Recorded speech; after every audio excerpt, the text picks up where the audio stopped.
Back at it again, baby, and we have another one with Joe Rogan. Let's dive in. The Joe Rogan Experience. Well, that's what I wanted to talk to you about. One of the things, like, did anything shift when people started buying guns?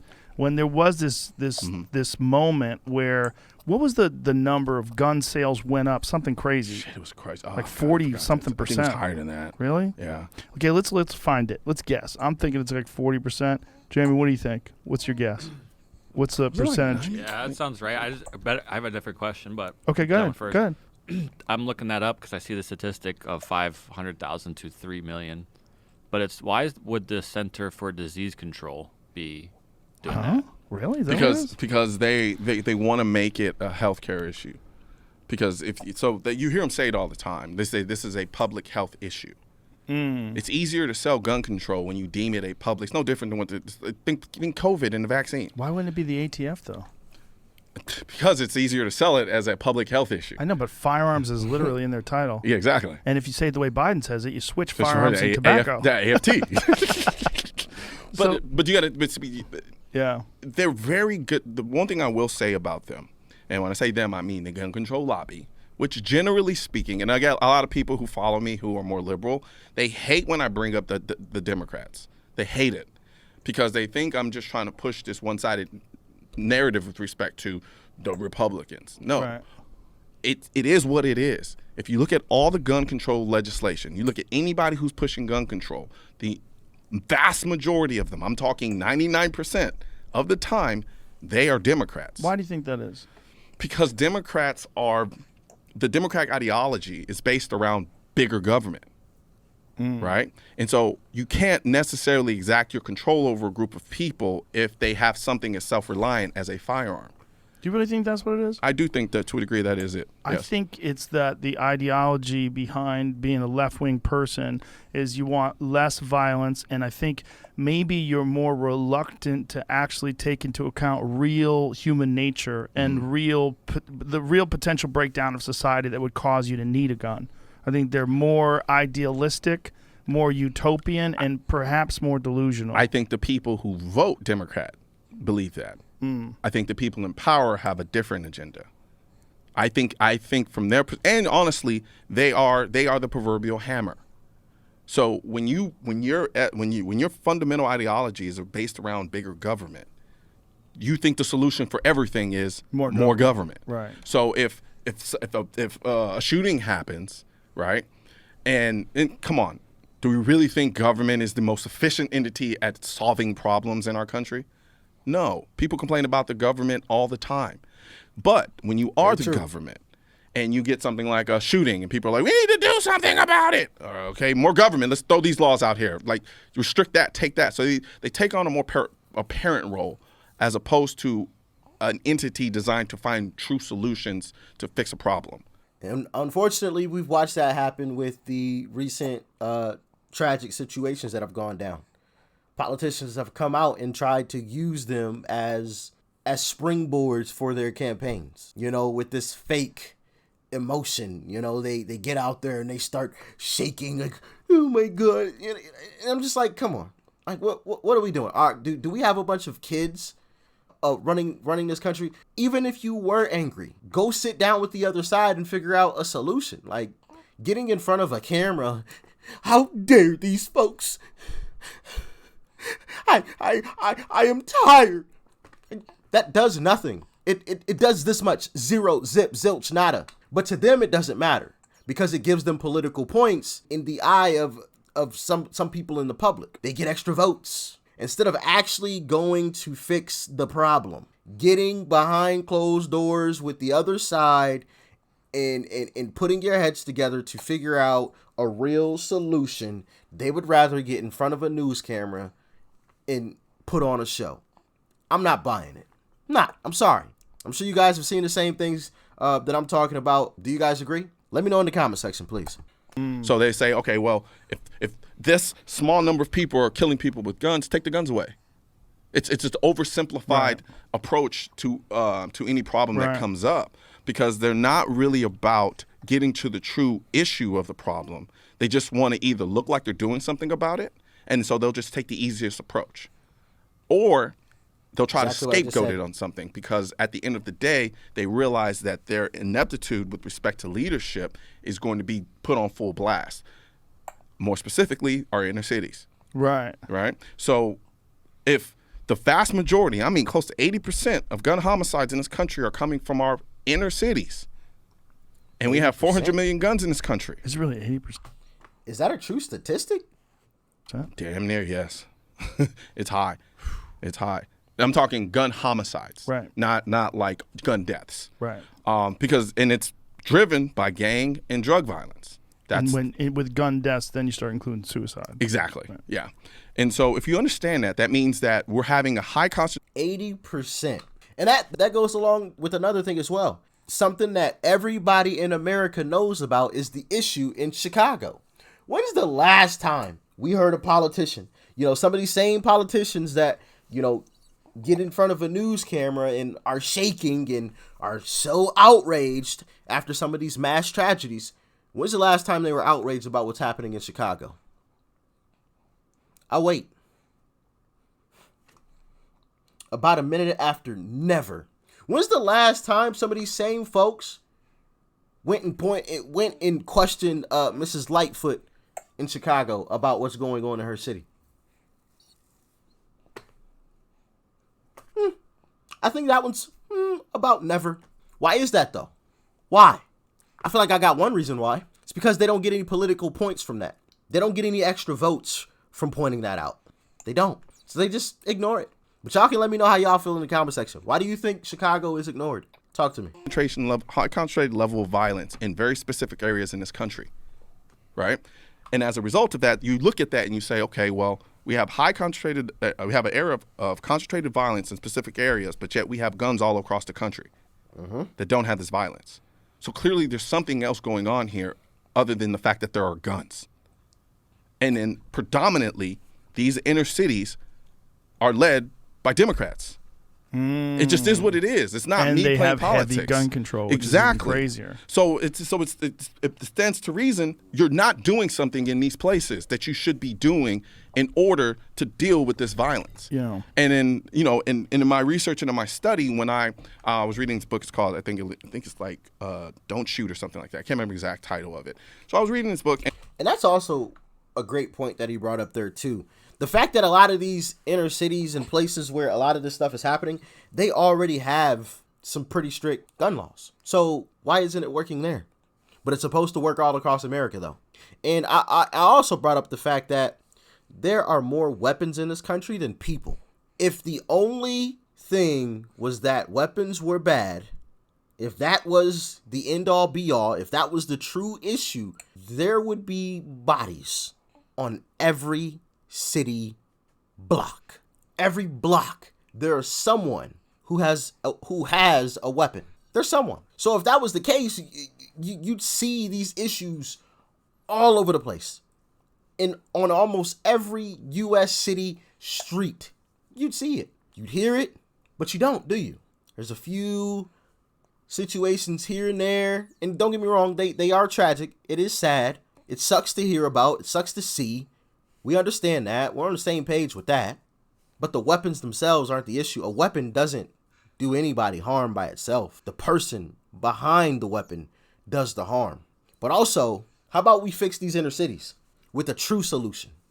Because clearly, what they're trying to push for all of America isn't a true solution, because it's being tried in inner cities and it ain't working, to say the least. And it was talking about this program called Ceasefire.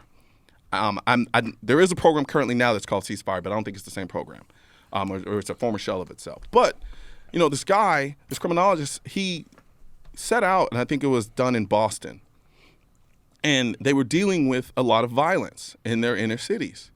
And so what they did is they put together a program. It was a very holistic approach to the violence. And essentially, the cops came together along with the community leaders and so forth and so on, and they knew who the perpetrators were of this violence. You got to think about it. Do we really honestly believe that the vast majority of these kids in the inner city are killers?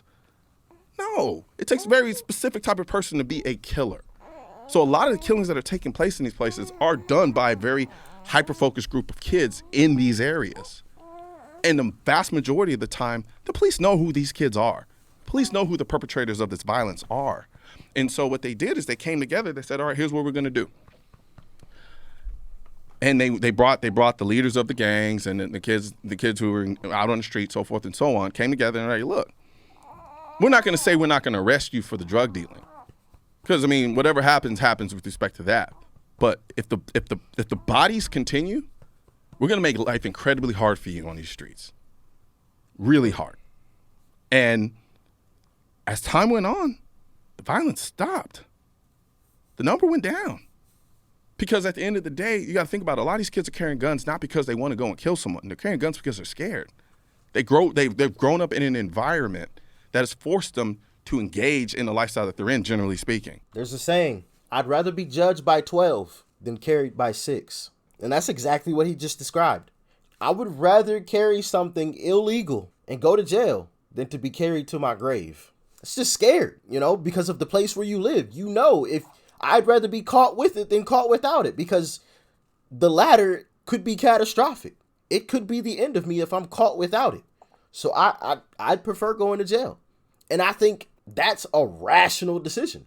Obviously, it's breaking the law, but I mean, if you were put in that situation, if you knew that there was a possibility that if you didn't carry this illegally, it could mean your death, would you carry one? Let me know in the comment section.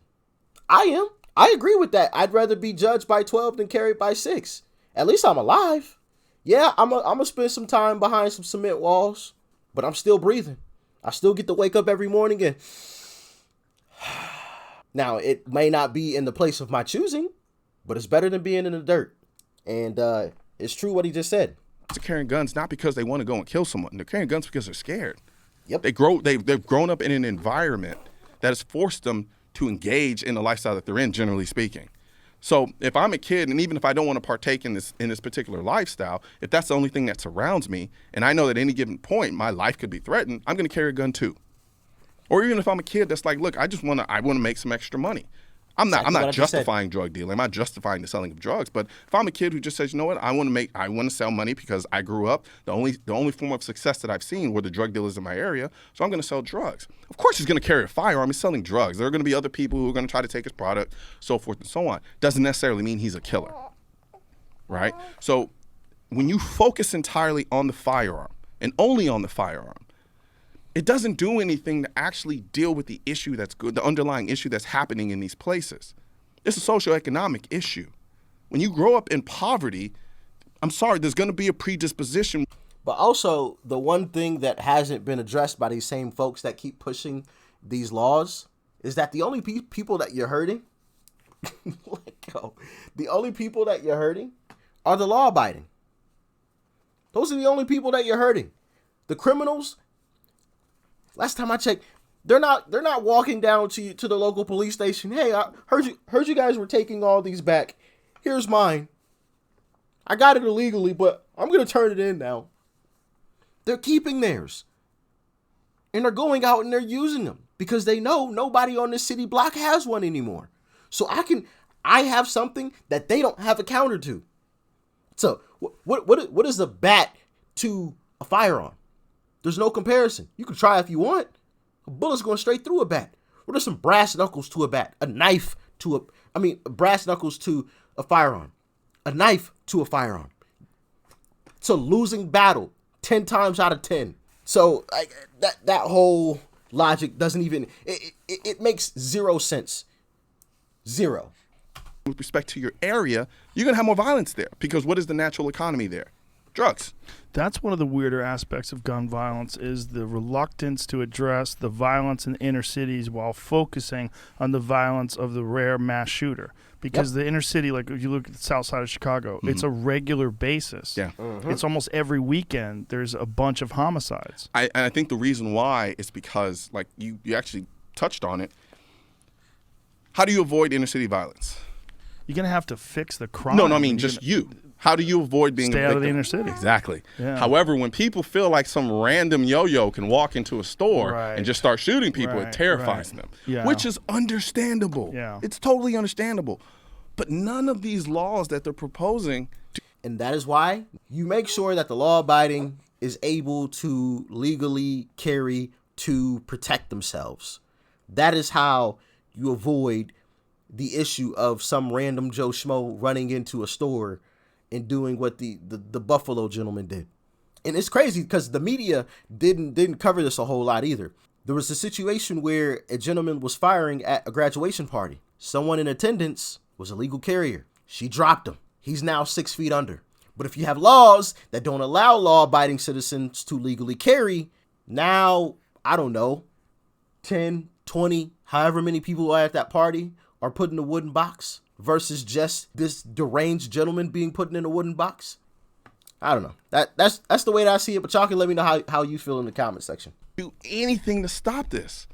They won't. No. So it begs the question, is the goal really to try to save lives? Or are they leveraging these shootings to get a specific agenda that they have passed? I agree with what he said there at the end. Their goal isn't truly to save lives. That's not their goal. They're using these tragedies to push forward their agenda, to make us all defenseless so they can take over. And I know I keep stating this, but we just watched the guy state exactly what he wanted to do. They're going to do what they want to do, no matter what we say, no matter what the Supreme Court says, no matter what the Constitution says. They're going to do whatever it is that they want to do. And what they want to do, first, is take away our weapons. Second, is going to be taking away our freedom of speech. They've told us. It's not even a conspiracy theory. They've said it. Like, for a while, I felt weird even saying this kind of stuff because I don't like to. I'm not big in conspiracy theories. I don't, you know what I mean? That's just not my thing. But that's not even a conspiracy theory. They've said it openly. It's not hidden, which is even scarier. Like, I mean, it's one thing to, like, you know, kind of do it behind closed doors, kind of hint, hint, wink, wink. Like, we just gonna low key kind of do it. But it's another thing to just say it flat out. Like, you don't even care. I don't know, man. Y'all let me know how y'all feeling in the comment section below. Like, share, comment, and of course, hit that subscribe button before you go. Make sure you guys continue to share these videos on social media. I greatly appreciate every single last one of you guys that shares these videos, that hits the like button, that comments. Because like I always tell you guys, it truly does help out with the YouTube algorithm. Helps out tremendously. So thank you guys once again. Like I said before, I can't thank you guys enough for all of the continued love and support. But anyway, I'm going to catch you guys in the next one. This little girl is starting to get a little bored here. So peace and love. I'm out.